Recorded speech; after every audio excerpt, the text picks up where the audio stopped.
At T-Mobile, our critical mission is providing unparalleled 5G coverage for when connectivity is mission critical. Introducing T-Priority, America's best 5G network experience for first responders, even in times of congestion. More capacity, faster speeds, better coverage. T-Priority from T-Mobile, built for tomorrow's emergencies, ready today. Discover more at t-priority.com. For qualifying organizations on eligible rate plans, coverage not available in some areas and may be impacted by emergencies. This episode is brought to you by Peacock. The new Peacock original documentary, Matthew Perry, A Hollywood Tragedy, dives deep into the beloved actor's rise to fame and his tragic death. 5 people, including Perry's personal assistant, 2 medical doctors, and an alleged Hollywood drug dealer known as the Ketamine Queen, were charged with conspiracy to illegally provide Perry with the ketamine. Explore the details of the case in this heartbreaking special, streaming now only on Peacock.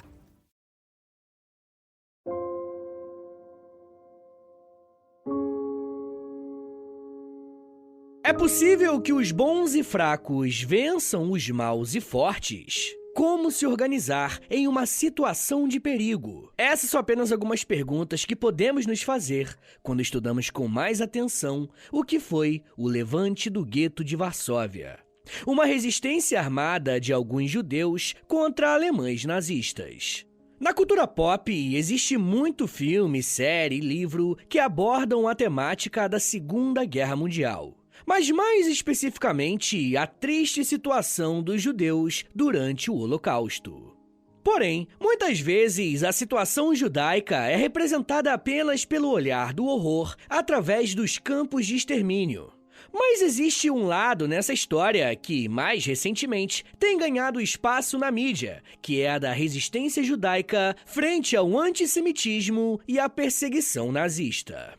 O episódio de hoje vai falar não só de parte dessa resistência judaica, como também de como o antissemitismo se instalou na Alemanha bem antes do Holocausto. E é claro que tratar de um tema como esse exige muita responsabilidade.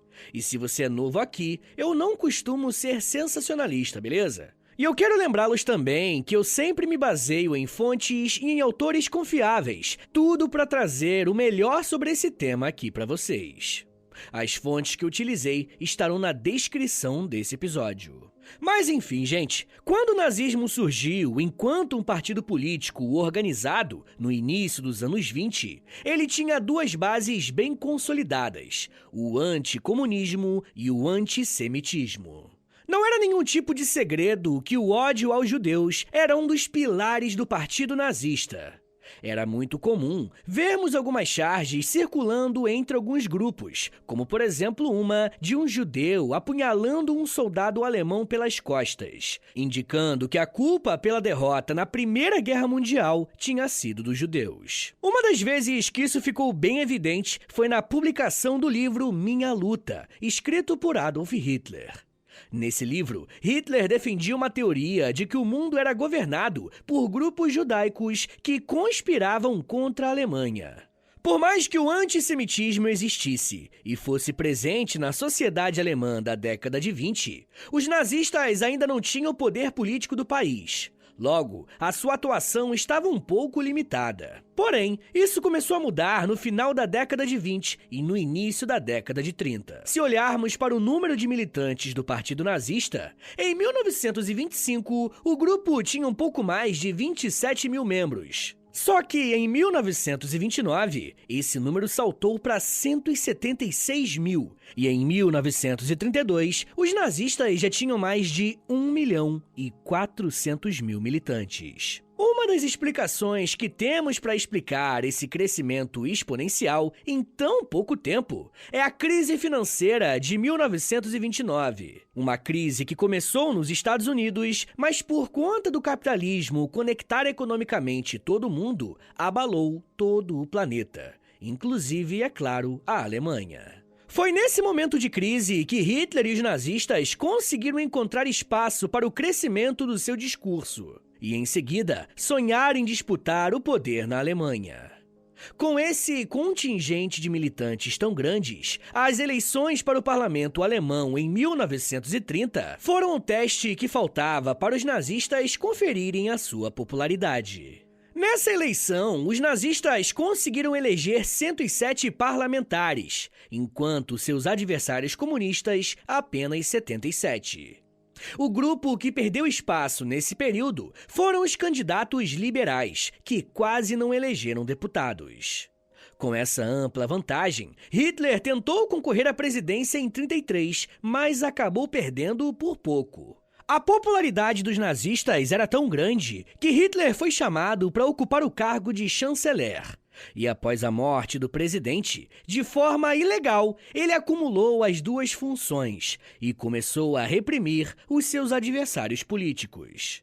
Então, em 1933, nós temos a chegada dos nazistas oficialmente ao poder. Uma vez que eles controlavam a política da Alemanha, eles poderiam colocar em prática todos os seus projetos e desejos, incluindo os que envolviam os judeus.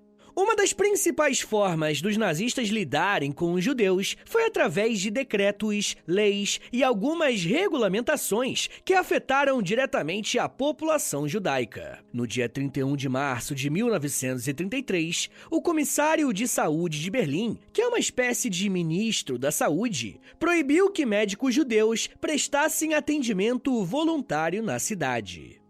Em abril, os judeus foram demitidos de cargos públicos relacionados ao governo.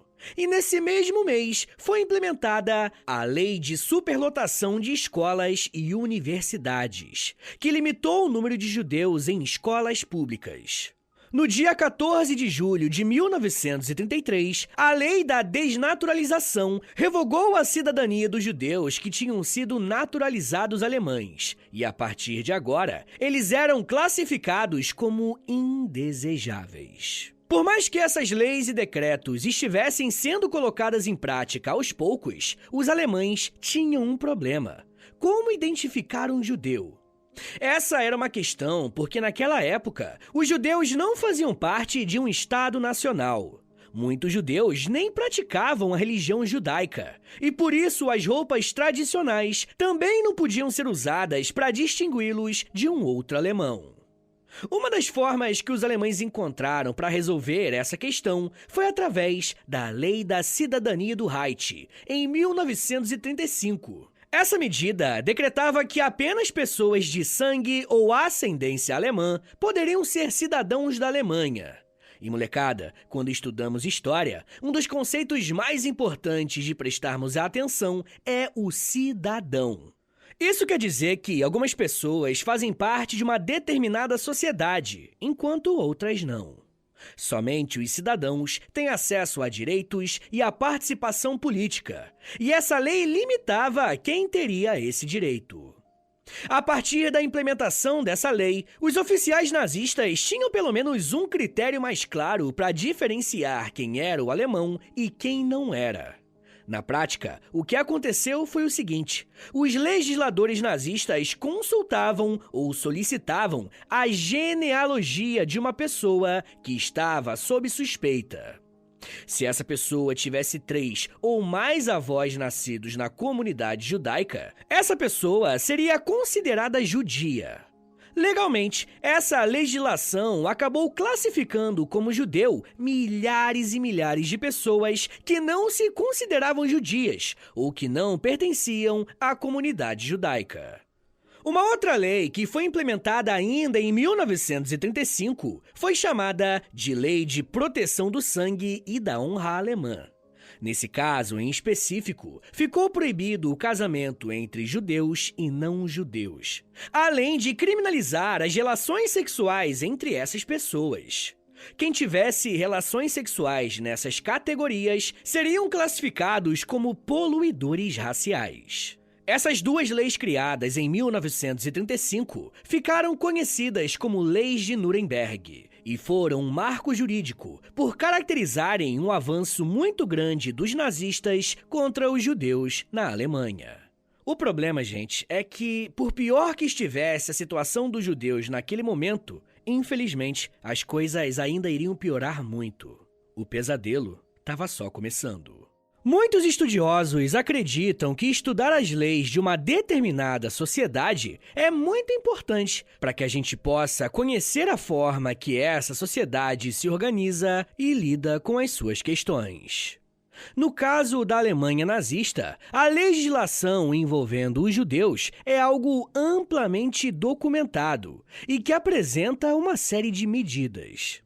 Em outubro de 1936, o Ministério da Educação do Reich proibiu professores judeus de lecionarem em escolas públicas. Em abril do ano seguinte, o Ministério decretou que as escolas públicas não aceitassem mais crianças judias. E em janeiro de 1938, os judeus foram proibidos de mudarem seus nomes e sobrenomes. O padrão que vemos acontecer nessas leis é interferir nas relações de trabalho para impedir que a comunidade judaica prosperasse minimamente. E, além disso, interferir na questão da identidade dessas pessoas. Como o antissemitismo alemão era algo bem enraizado na política nazista, essas leis não retrocederam. Na verdade, ano após ano, elas só aumentavam, chegando ao ponto de todos os bens e metais preciosos que qualquer judeu possuísse fosse confiscado pelo governo. Conforme essas medidas foram sendo implementadas, alguns judeus que tinham mais condições financeiras ou algum tipo de contato iam embora da Alemanha. Judeus que viviam em outros países da Europa migraram para a América ou para outras regiões, temendo uma eventual invasão nazista em suas nações. Na própria Alemanha, mais de 60 mil judeus saíram do país durante a década de 30, buscando refúgio em países vizinhos, na América e também na África. Um caso bem famoso de uma família que conseguiu sair da Alemanha por um período foi a de Anne Frank, que foi morar na Holanda.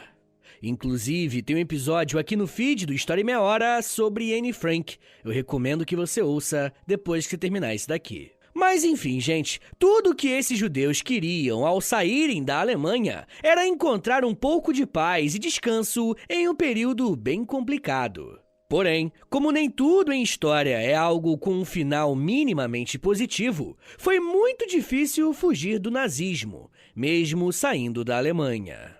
Como o nazismo se fundamentava em questões nacionalistas e racistas, uma vez que eles chegaram ao poder, começaram a justificar a expansão do seu território como a necessidade de construir a chamada Grande Alemanha. Esse território seria composto pela ampliação do espaço vital, uma área na Europa que, de acordo com a teoria dos nazistas, era de direito dos supostos arianos. Essa foi uma das justificativas para que a Alemanha começasse a invadir e ocupar alguns territórios, como aconteceu em 1936 com a tomada da Renânia. Em 1938, a Alemanha conseguiu anexar a Áustria e, em seguida, conseguiu anexar os Sudetos, que pertenciam à Tchecoslováquia.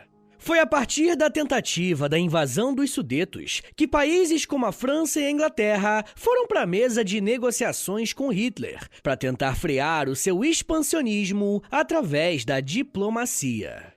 A Conferência de Munique, em 1938, definiu que os Sudetos ficariam com a Alemanha. Mas, em contrapartida, Hitler não poderia mais invadir nenhum território. O acordo foi feito e, pouco menos de um ano depois, o exército de Hitler estava novamente avançando pela Europa, mas dessa vez invadindo a Polônia. O dia 1º de setembro de 1939 entrou para a história como o dia que deu início à Segunda Guerra Mundial, pois ao invadir a Polônia, a Alemanha descumpriu o Acordo de Munique e as grandes potências ocidentais declararam guerra ao Terceiro Reich. Para nós aqui hoje, nesse episódio, não nos interessa tanto como que foi o avanço militar alemão na Polônia, e nem as táticas de guerra usadas para dominar o país. Eu já tratei desse assunto em outros episódios sobre a guerra aqui no podcast. Tem uma playlist com vários episódios sobre a Segunda Guerra Mundial e é só pesquisar aí no Spotify. Bem, mas como a Polônia era um país que fazia fronteira com a Alemanha, milhares de judeus foram se refugiar por lá. O problema era que agora a Polônia estava sob ocupação nazista e, juridicamente, esse território pertencia à Alemanha. Logo, as leis eram as mesmas. Todas aquelas leis que foram criadas a partir de 1933 tiveram que ser implementadas na Polônia e em qualquer outro lugar que os alemães invadissem e controlassem. Para vocês terem uma ideia da quantidade de judeus que foi para a Polônia, em 1940, pouco mais de 40 mil judeus viviam apenas na capital Varsóvia. Como a expansão militar era um projeto bem concreto para os alemães, a partir dali, eles teriam que lidar com as consequências dessas expansões. E o que fazer com os judeus dos países conquistados? Para evitar que os judeus se espalhassem, os alemães decidiram criar guetos. Os guetos são bairros construídos para que somente judeus vivessem ali. E por conta da quantidade de judeus, a Polônia foi o lugar em que muitos testes foram feitos. E em outubro de 1939, ou seja, apenas um mês após o início da guerra, foi criado o primeiro gueto judaico em Piotrków Trybunalski. E percebendo que essa estratégia deu certo, o oficial nazista que comandava a capital Varsóvia, um homem chamado Ludwig Fischer, decidiu desapropriar uma área no centro da cidade e ordenou a construção de um muro de 3 metros de altura para que ali funcionasse um dos principais guetos do país. A construção foi feita em abril de 1940. E todos os judeus que viviam em Varsóvia ou nas redondezas deveriam abandonar as suas casas e se instalar na nova construção nazista. Os preparativos ficaram prontos no dia 16 de abril de 1940 e foi inaugurado o Gueto de Varsóvia, que em dezembro desse mesmo ano já abrigava mais de 500 mil de judeus em uma área de um pouco mais de 3 quilômetros quadrados. Pois é, pode pesquisar o tamanho do Gueto de Varsóvia. Inclusive, o Gueto de Varsóvia se tornou a área com maior densidade demográfica de todo o mundo naquele período. Mas não se engane achando que o plano dos nazistas era somente lotar cada vez mais esses guetos para dificultar a vida dos judeus. Não iria demorar muito tempo para que os alemães dessem início a uma operação de esvaziamento dos guetos. Porém, o destino era ainda pior. E vai ser a partir desse contexto que vão surgir alguns focos de resistência. E vai ser sobre um deles que a gente vai conversar daqui a pouco.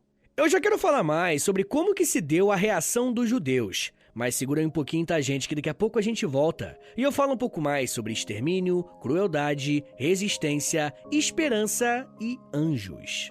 Segura aí, que é um minutinho só.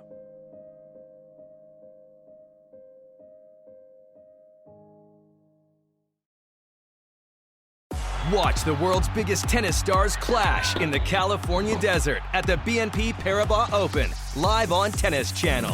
How do they get to these shots? Tune in daily for exclusive first ball to last coverage from Indian Wells and witness all of the jaw-dropping action as the game's top men and women square off at one of the greatest events in sports.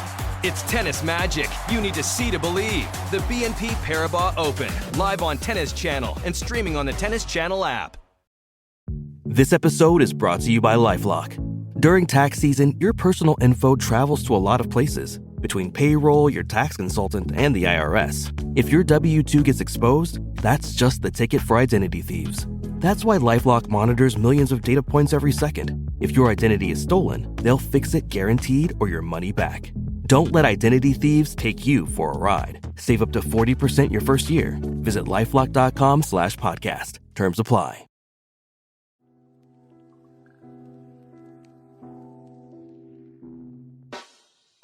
O História em Meia Hora é parceiro da loja.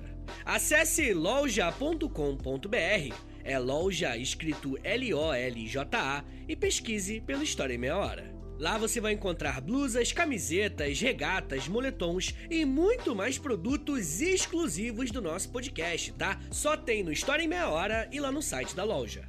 Tem uma blusa que é uma mistura do Lampião com a Kira, tem uma que é da Cadela Laika, tem uma que é o Street Fighter, só que com figuras históricas do Brasil. Gente, tem muita coisa irada por lá. Lembrando, é claro, que quando você compra um produto na loja, além de você ficar todo bonitão ou bonitona, você ajuda o História em Meia Hora a continuar de pé. Então, obrigado. Acesse agora loja.com.br e pesquise por História em Meia Hora. loja.com.br e digita na busca História em Meia Hora. Valeu, gente!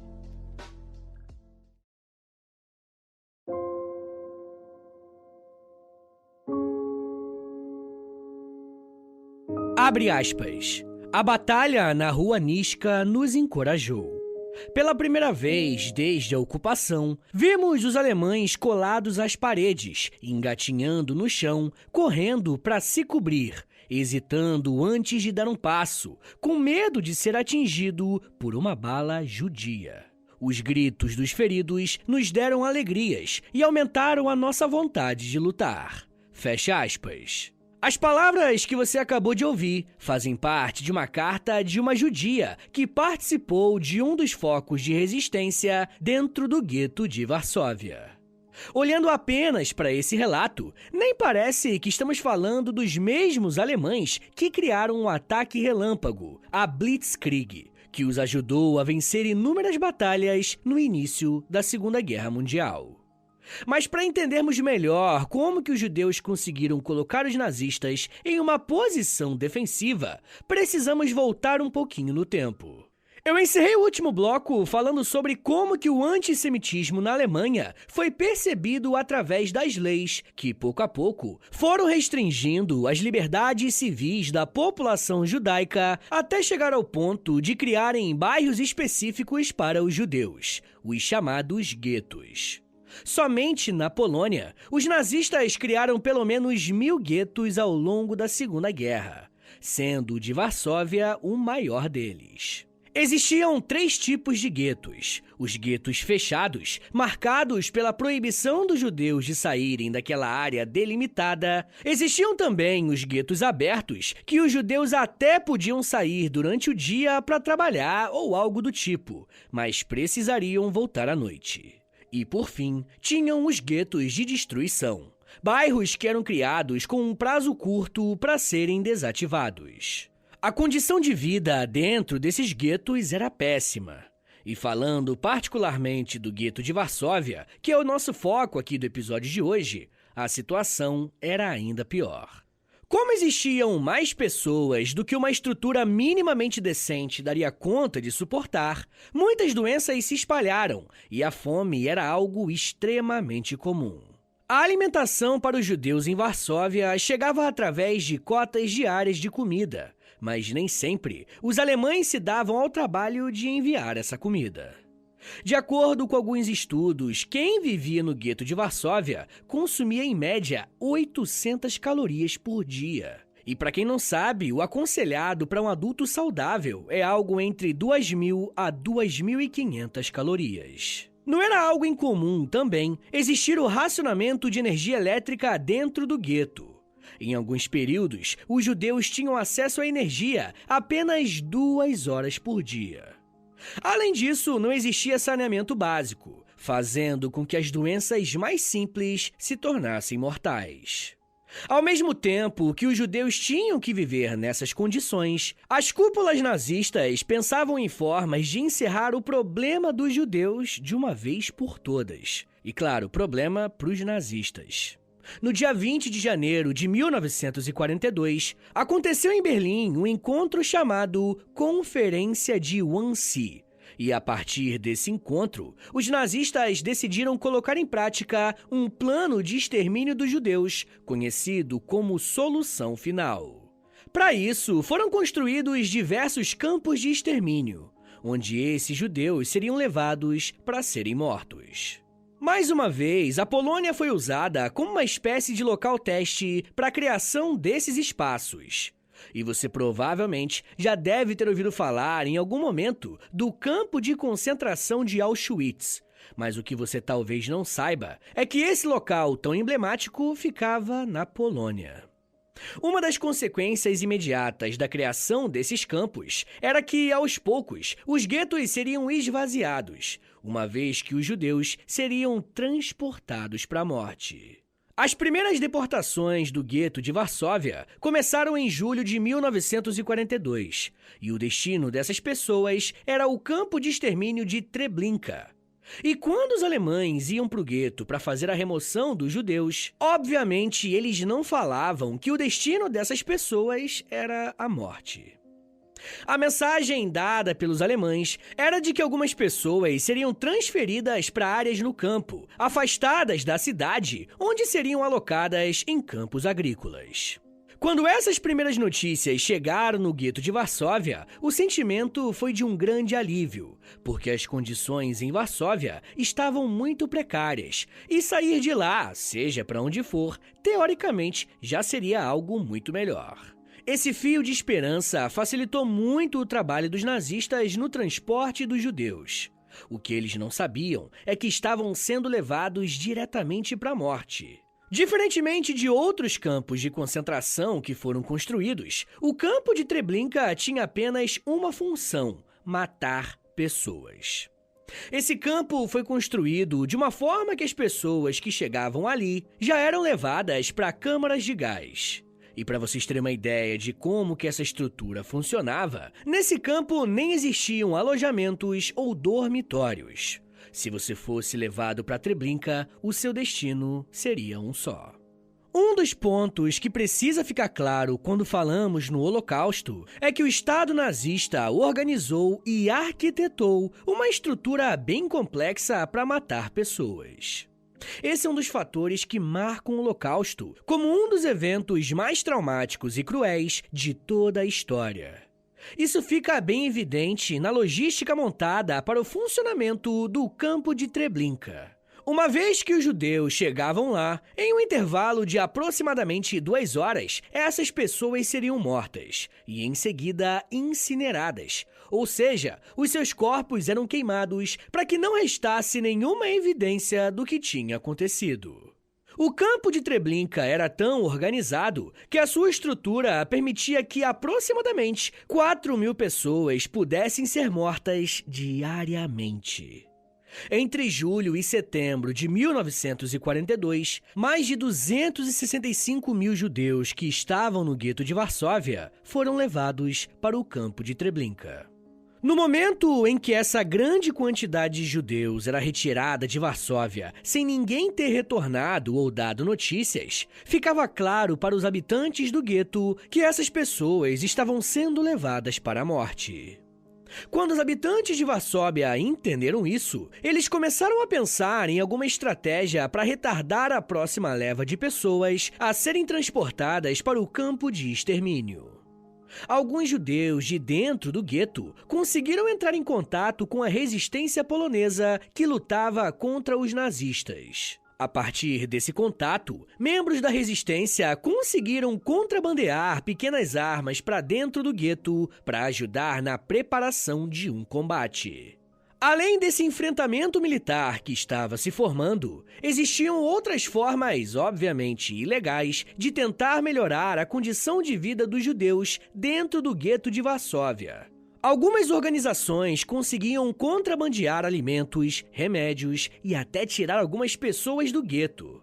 Esse foi o caso de uma mulher chamada Irina Stanislawa, que conseguiu resgatar mais de 2.500 crianças de dentro de Varsóvia e, por isso, recebeu o apelido de Anjo de Varsóvia. A história dela é incrível e eu falei um pouco dela para os apoiadores do História em Meia Hora lá no Apoia-se. Se você quiser ouvir esse episódio e os outros mais de 100 episódios exclusivos que já tem por lá, basta acessar apoia.se/História em Meia Hora, porque além de você receber um monte de conteúdo exclusivo, você também ajuda o História em Meia Hora a continuar de pé.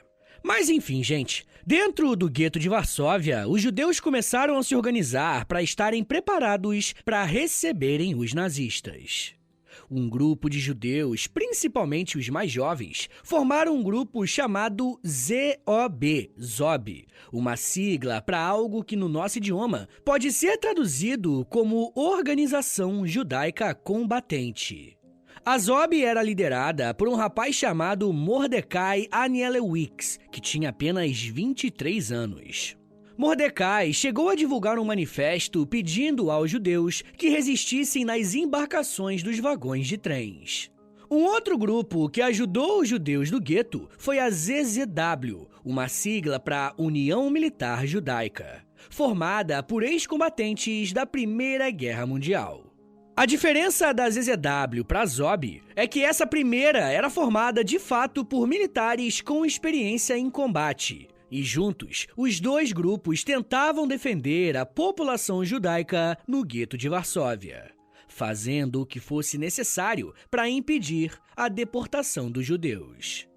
Em janeiro de 1943, os alemães chegaram no gueto de Varsóvia para fazer o envio de mais judeus para o campo de extermínio. A diferença é que dessa vez, os alemães tiveram uma recepção à base de balas. O ataque dos judeus pegou os batalhões da polícia nazista de surpresa, e por isso eles precisaram recuar. Essa primeira defesa surtiu bastante resultado, e o transporte dos judeus foi interrompido por 4 dias, e em seguida, a meta que os nazistas tinham foi impactada.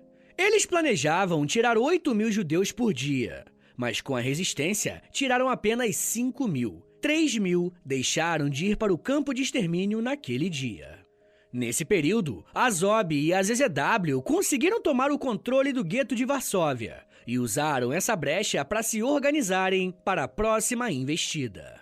Os judeus acreditavam que os nazistas iriam retornar a Varsóvia para tentar lotar os trens em abril de 1943. Logo, eles tinham um pouco menos de 3 meses para se prepararem. Com a ajuda e a coordenação das organizações paramilitares que foram formadas dentro do gueto, a população judaica começou a cavar túneis embaixo das casas para terem acesso a lugares mais seguros da cidade. Eles estavam esperando um grande confronto em abril.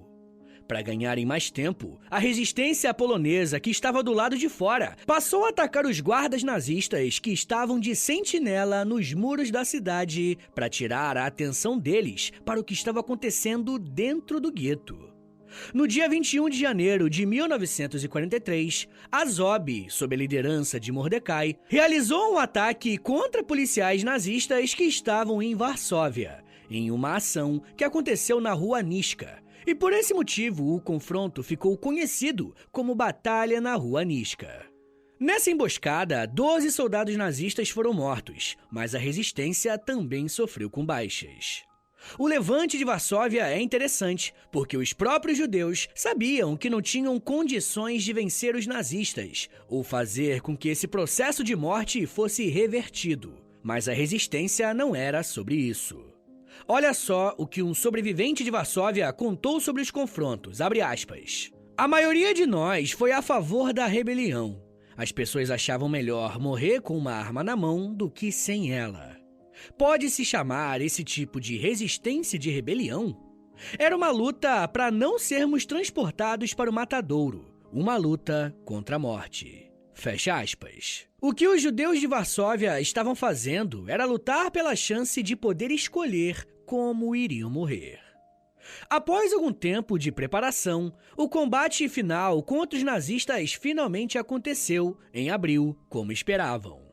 A grande diferença é que dessa vez os alemães não foram pegos de surpresa, muito pelo contrário.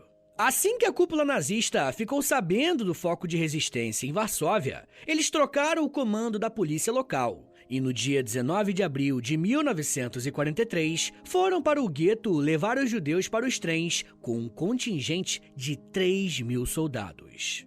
O confronto começou assim que os nazistas chegaram no gueto e foram recebidos com mais de 1.500 moradores que aceitaram lutar com armas contrabandeadas ou improvisadas contra os alemães.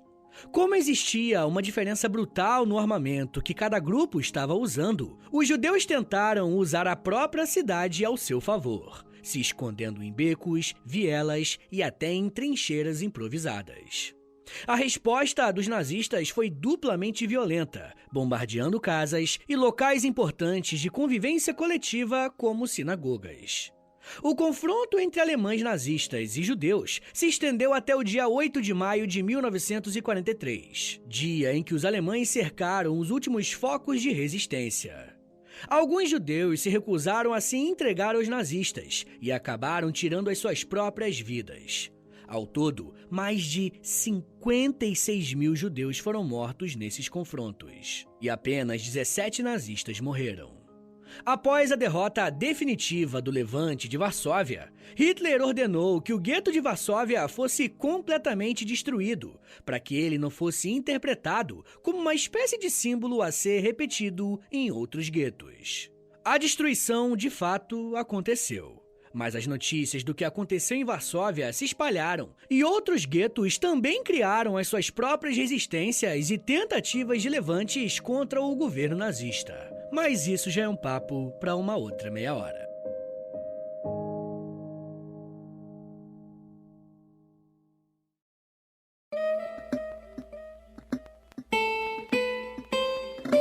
Senhores, muito obrigado por terem vindo até aqui. Meu nome é Vitor Soares, eu sou professor de História e você acabou de ouvir o História em Meia Hora. Rapaziada, eu gosto muito de falar de Segunda Guerra Mundial, eu acho que essa resistência ela é muito inspiradora, por mais que os números não tenham sido bons, né? Mas ela inspirou muita gente a resistir e impedir que o nazismo se espalhasse pelo mundo. Bem, se você quiser mais episódios como esse, né, mais sobre essa temática, os números têm que ir bem, rapaziada. Então quebra um galho aí, compartilha esse episódio com a rapaziada, poste nos stories do Instagram e me marca no @História Meia Hora, ou você também pode postar lá no Twitter, e aí você me marca no @H30podcast, tá bom? Rapaziada, lembrando também que a melhor forma de você apoiar o meu trabalho, de você ajudar o História em Meia Hora, é assinando o nosso Apoia-se, beleza? É apoia.se/História em Meia Hora, lá tem mais de 100 episódios exclusivos, tá bom? Pra quem me apoia, lá tem Clube do Livro, lá tem conteúdo diário no Instagram, tem muita coisa. Então entra em apoia.se/História em Meia Hora, mas é claro, só se você quiser e puder me ajudar, tá bom? O História em Meia Hora também tem a chave Pix, tá bom? Qualquer valor aí que você tiver sobrando, vou dar moral pro Vitor, pode transferir lá, eu agradeço demais, no historiaemmeiahora@gmail.com. Essa é a chave Pix e também é o meu contato. Também quero lembrá-los que o História em Meia Hora tem a parceria com a Loja, tá bom? É LOLJA, Loja. Entra no site deles, LOLJA.loja.com.br, tá bom? Eu tô soletrando. É Loja, porque tem gente que escreve com U, tem gente que escreve com W, tem gente que tá perdido. É LOLJA, loja.com.br. Aí no site deles da Loja, você digita História em Meia Hora, que você vai ser transportado pra nossa lojinha lá, tá bom? Lá tem um montão de blusão, tem moletom, tem camiseta, tem raglan, tem regata, tem vários produtos muito maneiros, tudo com estampa original do História em Meia Hora e as estampas meio engraçadinhas de história. Tá bom, gente? E é isso, entra lá. Mas, novamente, se você quiser e puder me ajudar, né? Porque quando você compra um produto, além de você ficar gatão e gatona, você também ajuda o meu trabalho. Pessoal, uma outra coisa que eu vou pedir, e isso aqui não custa nada, custa 1 minuto do seu dia. Faz o seguinte, vai no meu perfil do História em Meia Hora aí no Spotify, clica em 5 estrelinhas, depois você clica em seguir e por último clica no sininho, tá bom? Porque o sininho envia uma notificação pro seu celular avisando que tem episódio novo do História em Meia Hora. Pessoal, também quero lembrá-los que o História em Meia Hora ele faz parte de um grupo de podcasts educativos em meia hora também. É o projeto Educação em Meia Hora. Toda segunda-feira tem o Geografia em Meia Hora, toda terça-feira tem o Português em Meia Hora, toda quarta-feira é o História em Meia Hora, como você já sabe, toda quinta-feira é o Inglês em Meia Hora, toda sexta-feira tem o Biologia em Meia Hora e todo sábado tem o Astronomia em Meia Hora e mais um História em Meia Hora. Tá bom? Então você tem a semana toda aí pra você aprender meia horinha do seu dia, pra sua semana ser muito cultural, muito educativa, beleza? Então é isso, gente. Me siga nas redes sociais, é @Prof. Vitor Soares no Twitter, no Instagram e no TikTok. Eu tô sempre lá no TikTok fazendo videozinho engraçadinho, tá bom? Então é isso, gente. Muito obrigado, um beijo, até semana que vem! E valeu!